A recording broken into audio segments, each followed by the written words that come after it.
There you go. Yeah, we can't. She is jealous when I talk with someone on Zoom, Yeah, yeah, yeah. I feel. Go right? on. So Prospera. anyway, what they did is that they they made it that you can go in there if you incorporate, Mm. which costs $1,000 a year.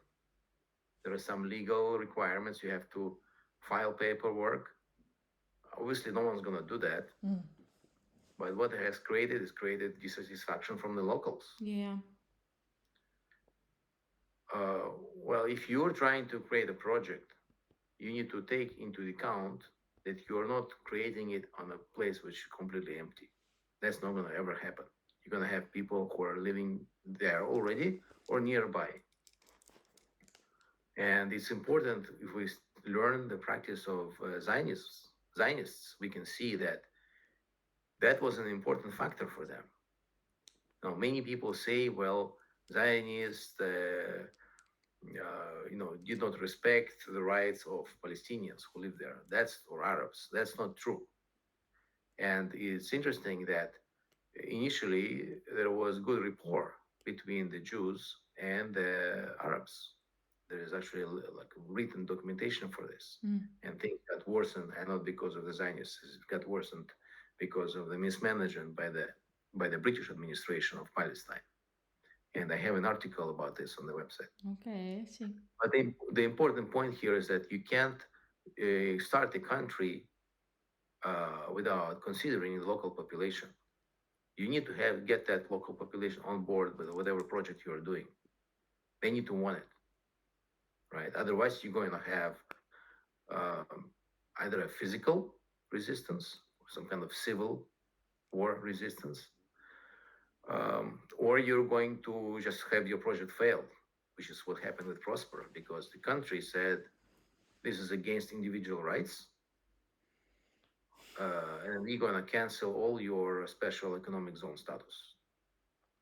So all that money that they invested, you know, I mean, maybe they can recover it and make some interest on it, but it's not going to be kind of a new place of paradise, a new country, or any kind of successful special economic zone anymore. They're just trying to get out now Mm. with some profit that they plan to make. So we should not learn from libertarian projects. Libertarian projects need to learn from movements that succeeded. I know of Zionism. Maybe there's others. I'm not a history buff. I started this server relatively recently, and as I mentioned, I'm a coder. If you would have asked me when I was in my 20s, what's the name of a president of the country I live in, I wouldn't know it. But I knew every kind of module, Perl module, or programming language command you can think of. I could tell you in my sleep. So uh, I would like to invite other people who hopefully know more than me about history and politics to join uh, the the movement Anthemism. There is a website called anthemism.org. There is a Russian variant of this called ru.anthemism.org, and you can help, or you can give some your opinion. You can express it in the forum, and there's a Telegram channels associated with this. You can write comments under the articles. And sorry, I forgot that your question was where to do it. And if we learn from the Zionism and how it went, it worked out in Palestine. Mm. Palestine is the worst place, in the sense that it's not especially nice from the purpose of actually having good weather. It's not politically stable. It's a problematic region, always was. Um, and when Herzl tried to approach it, it was controlled by the Ottoman Empire, which pretty much impossible to talk to these people because these are not the Westerners. These are not Western countries, right? But in the end, it worked there. So maybe the way to do this is not to do it the way the libertarians are trying to do it, go to a place nobody wants, You have to go to the place that everybody wants. Mm. You got to go to the place where there's a big conflict, no one can resolve it. It's a big, big problem. And then you go there and you say, well, I know you cannot solve it. You could not solve it for decades, and I'm going to solve it for you. All you have to do is just need to give me some territory. It's going to become eventually a country. But this country can do things no other country can. No other country can do this now because uh, the politics of existing countries do not allow it to behave this way. Israel cannot do what my country could do, for example. Let's say my country was in some area in a region, right? Israel is a country for the Jews. This country will not be a country for the Jews. It's a country for everybody, right? Um, uh, a country that is pure capitalism has the concept of allowing individuals to be um, to be incorrect in their views, and that's okay. That's okay. They have to fix their views on their own time. For example, should a baker bake a cake for a gay wedding? Well, the modern Western countries say he cannot refuse. He may not like gay weddings, but he makes a cake. He cannot discriminate against the gay people. He has to make that cake for the gay wedding. Well, that's actually one of the results of altruism. It's a wrong philosophy that's dominating all the countries. But this new country will say, well, if you do not want to make a cake for a gay wedding, you don't have to. You just say, I don't make that cake, and I would like to discriminate against the gays because I don't want it. Now it's possible that you're wrong, right? And maybe people won't buy your cakes at all. Maybe you'll be dissed for not selling the cake, or maybe you'll be celebrated. But society will dynamically change based on what people think. The government cannot dictate people what they can think or what they cannot think. So, uh, in this way, if we're talking about a very problematic region, let's say I don't want a Muslim man to go on a bus. In Israel, when a Muslim man now goes on a bus, everyone thinks he might have a bomb. So no one likes when a Muslim guy goes on a bus. And so there is a procedure. Like you check what the guy has. He has a bag. There's also sorts of complications, but because we don't want to, the country that can't openly discriminate because the buses are public. The buses belong to the government. It's not a private company, right? Um, it's very difficult to solve this problem when the government has to be fair to everybody. Mm. When the government runs all these facilities, it has to be fair to everybody. Of course, it does. It cannot discriminate. There's a civil law, right? But if everything is private, the owner can discriminate. It's his thing. It's his idea, his personal idea. He wants to discriminate, he can. So what actually will happen is that you will have natural segregation. We'll have Muslims, they have their own thing.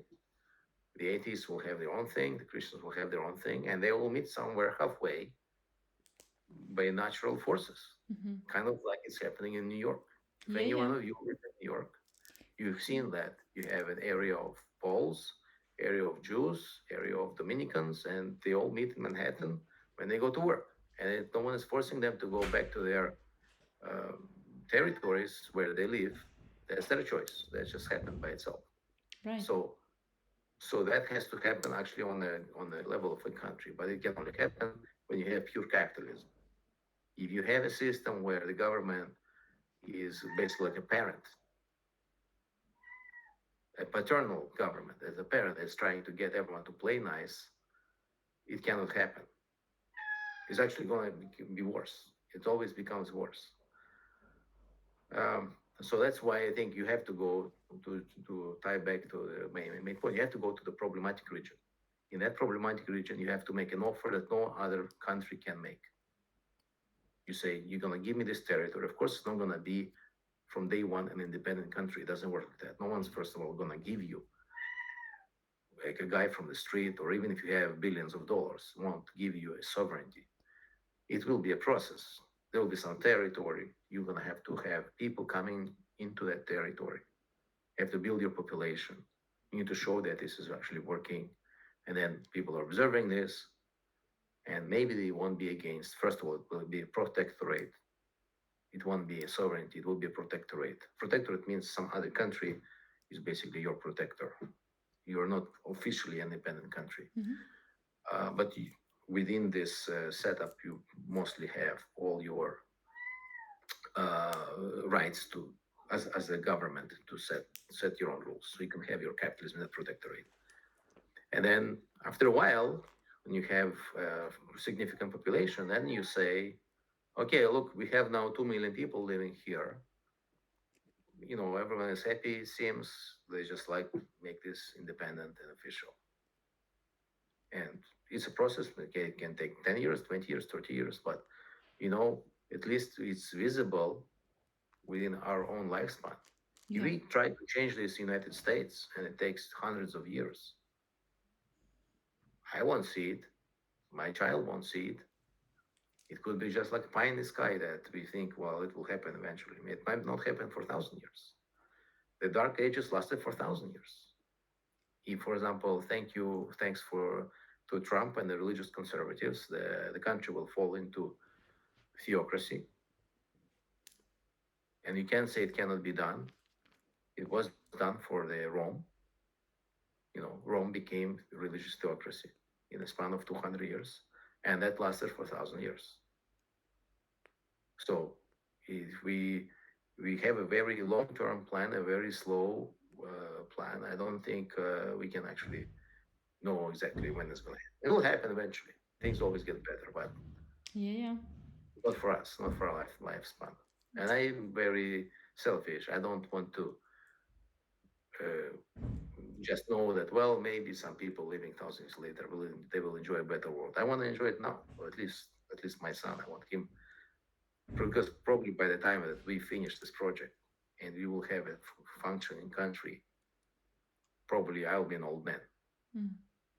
But I don't want my son to become uh, an adult and one day realize that he's being used and abused by the country he lives in. Mm-hmm. You know, when you're young, you don't really notice this. You start notice this when they take a large chunk of your paycheck. When anywhere you go, you met with some ridiculous bureaucracy,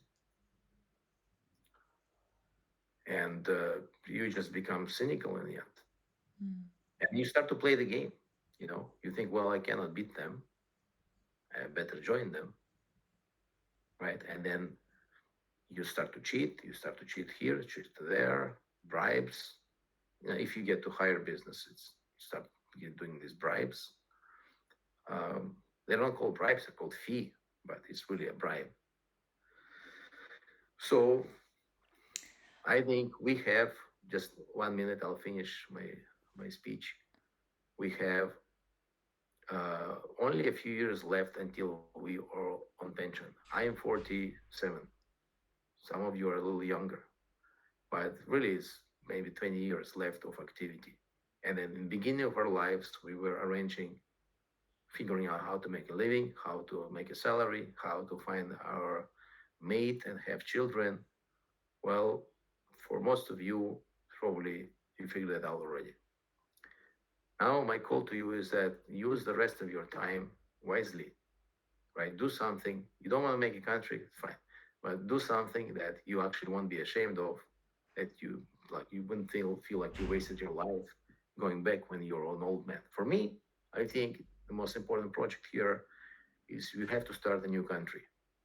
So even if I don't really succeed much, or I make uh, a little bit headway in that direction, I'll be happy. I don't want to be happy if I just work on some niche problem that basically will die out somewhere when I disappear. So Thank you. that's my Thank you so much. We are at the time. We have 3 more minutes. well. Before we go, this question I ask every person I interview is an exercise to combine our visions. So we're 10 years ahead in 2035. What you've been able to accomplish, what you have done, what you're proud of, and how the world has changed since then. 10:35. We're 10 years ahead, so it's 2035. Oh, what would I want to achieve by 2035? Yeah, yeah. I think by 2035, I want to actually find the location where it's going to be, Mm-hmm. establish important contacts in that location, because, as I mentioned, an outsider won't be able to make a difference,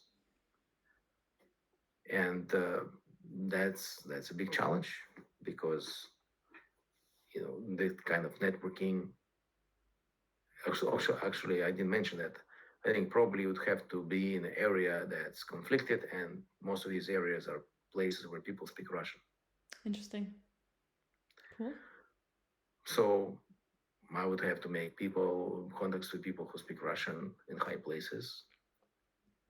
Hopefully, the politics of many of these countries, especially the Russian Federation, will change because now I don't even want to speak with anyone in Russian Federations because of their support for Putin and Putin's program. But hopefully that will change and we will zero in on some territory.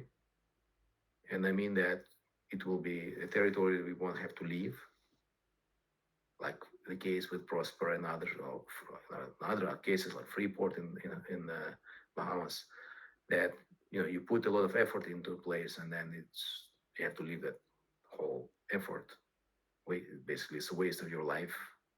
So I think going slow is okay as long as we get to the right place in the end.